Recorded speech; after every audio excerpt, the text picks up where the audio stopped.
Hey mini enthusiasts, how are you doing? Welcome back. I hope you're well and I hope you're having a great day.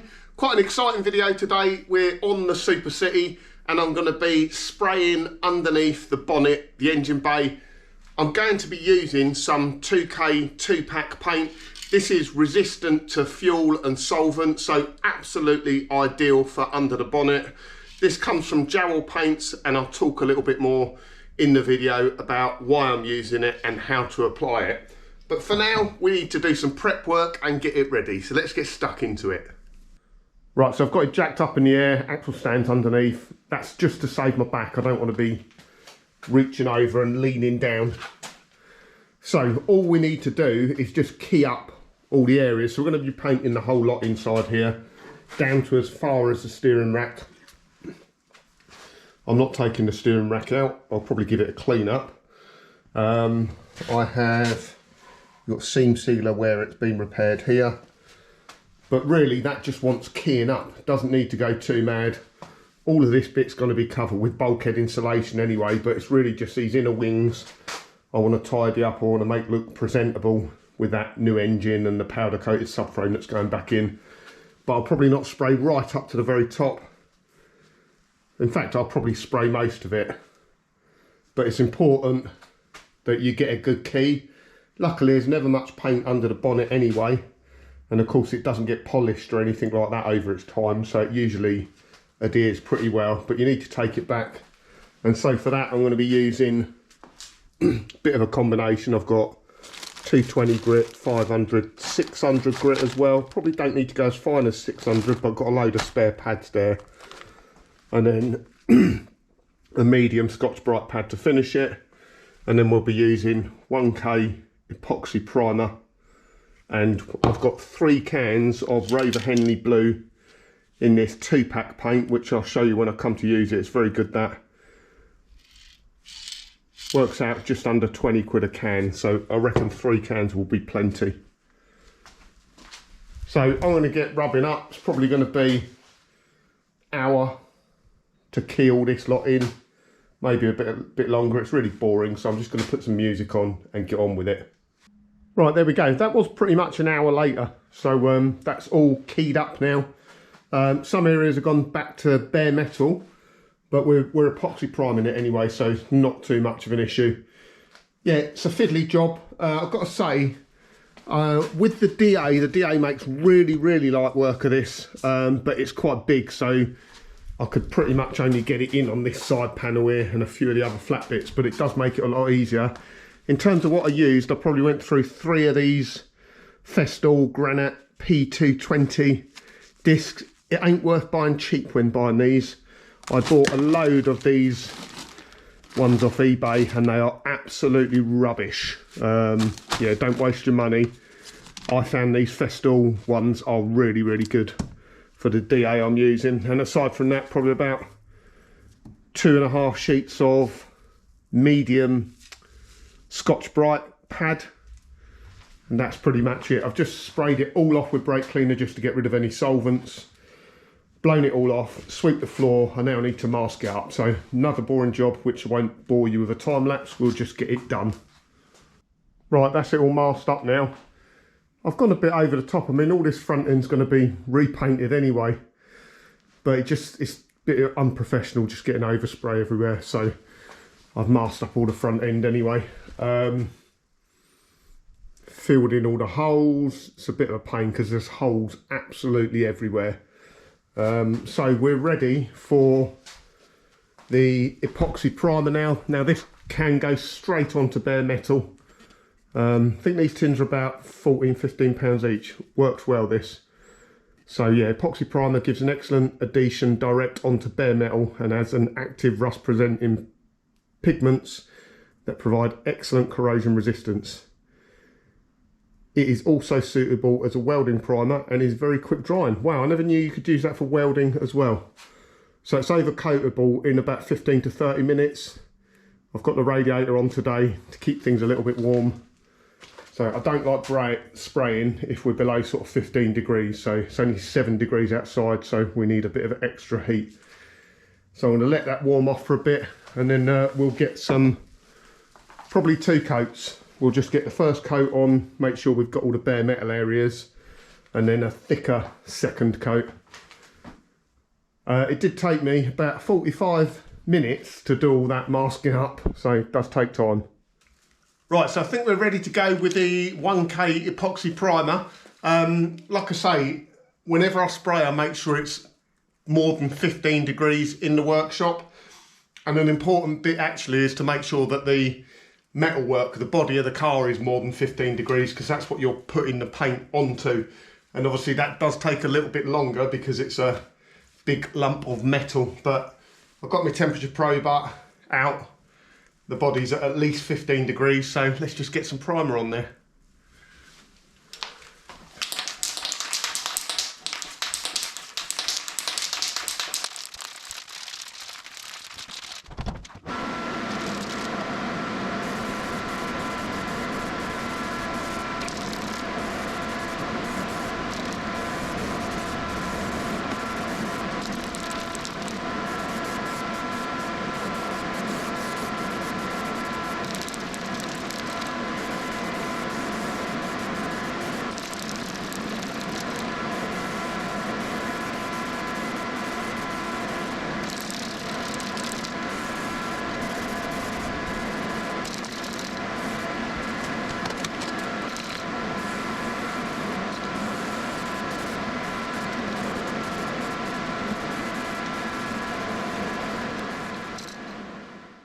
Right, so that's the first coat done. That took pretty much 3/4 of a can. So for 2 coats on this, it's going to be 2 full cans.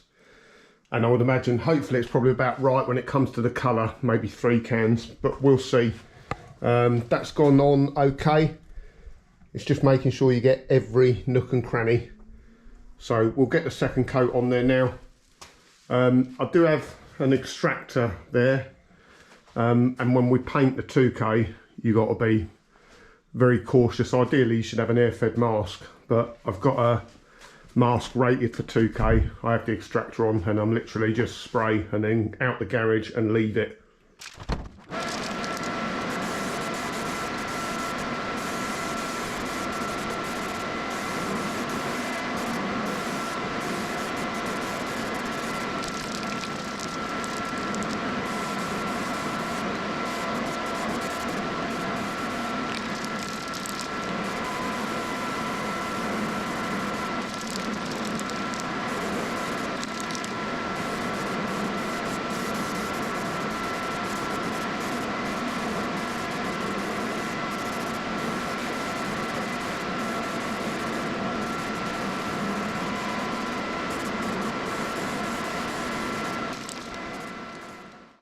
Right, so it's 2 coats of epoxy primer, all nice, good coverage, ready to go. I've just blown that off. We will rag it off first just to make sure there's no more dust in it. Little tip, if you're using this like, it's very, very good. It's like masking plastic or masking paper. Comes in rolls like that. That's a short roll. I think that's 600 ml. It's pre-taped, so taped around the end. You can get longer rolls. This one I think folds out to sort of 1.8 meters, so gives really, really good coverage. And once it's on, once you've got it masked up, if you get a hot air gun and just heat it up, it shrinks on itself, so it fits quite nicely. Right, so the paint I'm going to be using is from Jowl Paints. I've used them quite a bit actually, really good. It's a custom mix. So it's Rover Henley Blue, paint code JPD. This is in a gloss finish, so it's 1 stage. It's not base coat and lacquer. This is just gloss. It is 2K, 2-pack paint, which means it has an activator in it. So it's not like where cellulose, you add thinners, the thinners dries, it shrinks back, and that's what cures the paint. This has an activator in it, which cures the paint, which is much, much better because it's not affected by things like fuel and solvents. So if you use cellulose paint and you spill some fuel or brake fluid or something like that in the engine bay, it will very, very easily take the paint off, whereas 2-pack paint is very resistant to it. So these cans, they're just under £20 a can, so it's not cheap. It's a 400ml can, and it would be cheaper just to buy some 2-pack paint, just get the spray gun out and spray it, but you just have a complete lack of room under the bonnet for getting a spray gun in there with an airline, and these should be just much easier because you can get into all the nooks and crannies. So yeah, it's not necessarily any cheaper. And the way these cans work, so there's obviously 2 parts in there. You have the colour and then you have the activator. You pull this little plug out from the bottom. It has a little metal ring on it, like this. And then in the bottom here, there's a valve. So you thread through the metal ring. Now I'm not going to do it because I'm not ready to use it yet. You pull back about 10mm and twist it. That releases the activator into the paint, and then you shake it for 2 minutes. So don't shake it first because you've not mixed it up. You need to pull it, twist it, and then shake for 2 minutes, and then that is ready to go. It's dry within 30 to 60 minutes, and then fully cured within 24 hours. Now I think the only thing, I'm not 100% sure, but I'm pretty sure once you've activated these, so once you've pulled it, twisted it and mixed it up, it's not like a cellulose spray can where you can put it in the cupboard and it will still work a year later. I think this will cure pretty quickly. I'll find out and I'll test it, but I would imagine that'll be fully cured within a week, even though it's inside the spray can. So if you don't use it all, it's probably going to go to waste. So I've got 3 cans. Let's pull, twist, shake it up and see what it goes on like. One thing I do like about these custom spray cans is, well, most of them nowadays, if you get quality spray cans, they'll come with a decent nozzle on the end. Gone are the days of the rubbish nozzles you used to get on cheap spray paints. They generally put quite good nozzles on there, and they tend to atomise pretty well. Obviously not as good as a professional spray gun, but not far off. Right, we're all suited and booted and ready to spray, so we'll give this a go. So it says, insert the metal ring, pull down 10mm and turn 360 degrees. Doesn't say which way to turn it.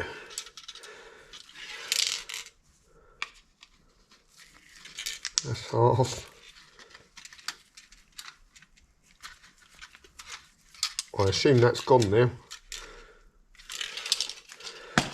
Then it says shake for 2 minutes. And I have warmed these cans as well. They're quite toasty and warm.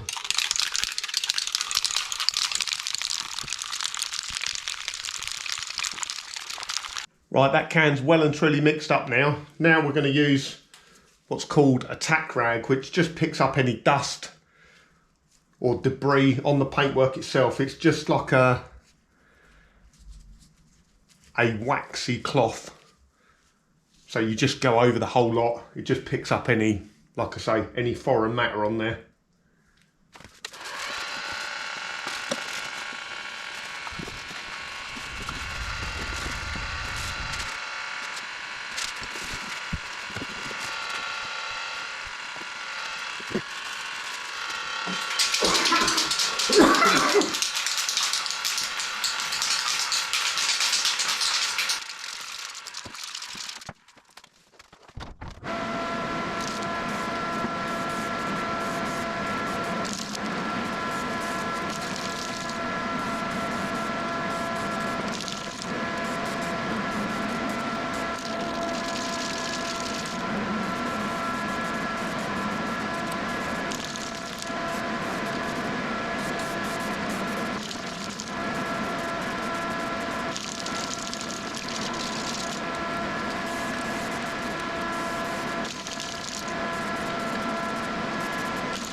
Right, there we go. That's the first coat.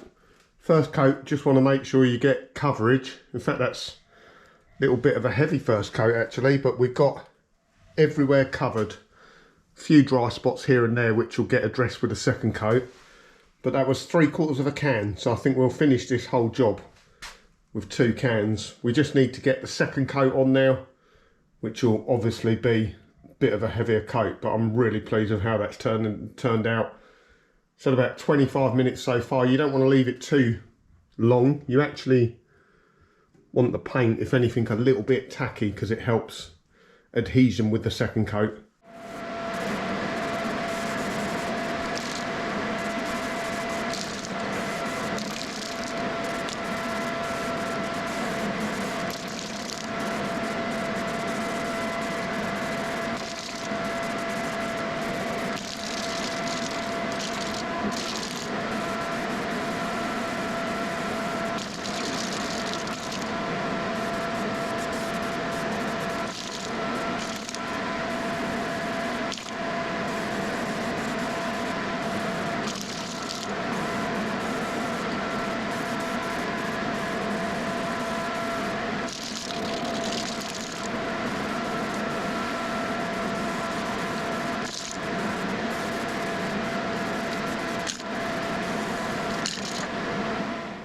Right, there we go. It's all painted.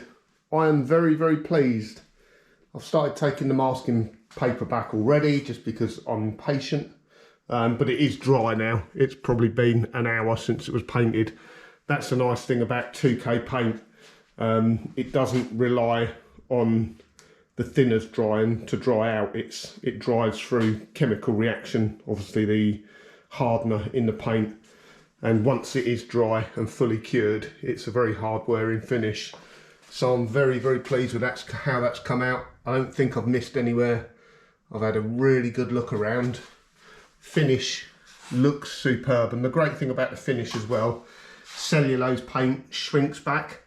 2K acrylic, it generally, as good as it looks now, will be how it looks. It's not going to dull down or shrink back or anything like that. I've even done right round the back of the panels as well. Obviously when it comes to painting, the rest of the bodywork will be masking up on the inside, so we'll be doing this front panel and everything like that. So I'm very pleased with that. And in the end it probably cost me less than I thought. So I went through 2 cans of epoxy primer, just under 2 cans actually. Those are about 15–16 pounds each. You can usually get a deal for 2 cans, might cost you 30–35 quid. And 2 cans of the 2K acrylic paint. They work out approximately £20 a can. I bought 3, I didn't need 3. So in reality, 20, 40, 55, 60, 70 quid, plus a few consumables as well. Well under sort of 100 quid to do this job. 70 quid in paint, and it went on very, very nicely. The Raptor, so I've got 2K acrylic Raptor as well. That's going to be for the inside of the wheel arches. So obviously we need to do up behind the headlights, give them a bit of protection. So that's really good. That's actually tinted Raptor in the Henley Blue. So that'll be coming up in a future episode. I have used this before. I used it on the racing green. I wasn't impressed with it because it was a metallic colour on the racing green and you couldn't really see the metallic in the Raptor. But I'm pretty sure on a flat colour like that blue, it's going to come out really, really well. The great thing is if it chips off, it's not like grey primer underneath. It's Henley Blue all the way through. So if you get any chips, it still looks great. So there we go. I'm really pleased with that. So in total, I've managed to get that done in a day. It's probably taken me 6 or 7 hours, which isn't bad at all, to be honest. There's obviously waiting time between spraying coats and that sort of thing. But I'm really pleased with how that's come out. If you enjoyed today's video, please remember to give it a thumbs up. If you're not a subscriber, please do consider subscribing. It's completely free. And if you want to drop me a comment, I read all the comments. Thanks everyone that gave me best wishes last week when I wasn't feeling very well. Still don't feel 100%, but definitely better than I was last week. So have a great week and I'll catch you again on the next one. Cheers.